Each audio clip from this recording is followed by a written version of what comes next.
ये आकाशवाणी है। अब आप कनकलता से समाचार सुनिए।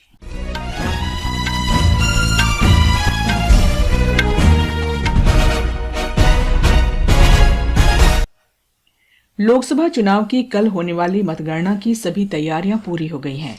आंध्र प्रदेश और उड़ीसा विधानसभा चुनाव तथा कुछ विधानसभा सीटों के उपचुनाव की मतगणना भी कल ही होगी।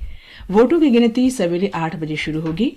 निर्वाचन आयोग ने बताया है कि रुझान और परिणाम आयोग की वेबसाइट results.eci.gov.in तथा वोटर हेल्पलाइन ऐप पर भी उपलब्ध होंगे। मध्य प्रदेश में मुख्य चुनाव अधिकारी अनुपम राजन ने कहा है कि मतगणना से संबंधित सभी इंतजाम पूरे कर लिए गए हैं। हिमाचल प्रदेश के मुख्य चुनाव अधिकारी मनीष गर्ग ने कहा कि मतगणना में सबसे पहले पोस्टल बैलेट की गिनती होगी।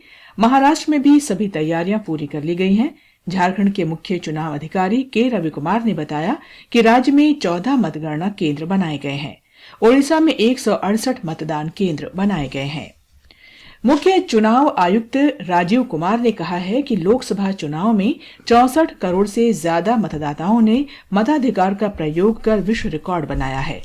नई दिल्ली में श्री कुमार ने कहा कि सभी G7 देशों America, Britain, France, Germany, Italy, Japan और कनाडा के मतदाताओं की संख्या का 1.5 गुना है।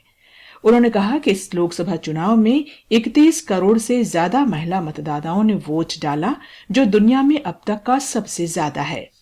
उन्होंने ये भी कहा कि 2019 के आम चुनाव में 540 पुनर्मतदान के विपरीत इस चुनाव में केवल 39 पुनर्मतदान हुए। भाजपा अध्यक्ष जगत प्रकाश नड्डा ने आज पार्टी नेताओं के साथ बैठक में मतगणना के लिए पार्टी तैयारियों पर चर्चा की। बैठक में केंद्रीय मंत्री और वरिष्ठ भाजपा नेता अमित शाह, पार्टी महासचिव BL संतोष और विनोद तावड़े शामिल थे। नई दिल्ली में विनोद तावड़े ने कहा कि पार्टी नेताओं ने कल की मतगणना की तैयारी पर विचार विमर्श किया। लोकसभा चुनाव के नतीजों से पहले आज शेयर बाजार में 3% से अधिक का उछाल देखने को मिला। बॉम्बे शेयर बाजार का संवेदी सूचकांक 2507 अंक बढ़कर 76,469 पर बंद हुआ। वहीं निफ्टी 735 अंकों की बढ़त के साथ 23,264 पर बंद हुआ। प्रधानमंत्री नरेंद्र मोदी ने कहा है कि 21वीं सदी की दुनिया भारत की ओर बहुत आशाओं से देख रही है। उन्होंने कहा कि देश का सुशासन मॉडल दुनिया के लिए एक उदाहरण बन रहा है। एक पत्र के माध्यम से देशवासियों के साथ अपने विचार साझा करते हुए श्री मोदी ने कहा कि जन समर्थक सुशासन, आदर्श जिले और आदर्श ब्लॉक जैसी योजनाओं पर वैश्विक स्तर पर चर्चा हो रही है।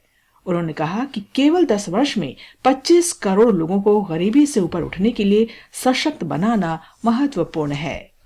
प्रधानमंत्री ने 4 दिशाओं स्पीड, स्केल, स्कोप और स्टैंडर्ड पर तेजी से काम करने की जरूरत पर जोर दिया है। उन्होंने कहा कि G20 की सफलता के बाद से दुनिया भारत की बड़ी भूमिका की कल्पना कर रही है।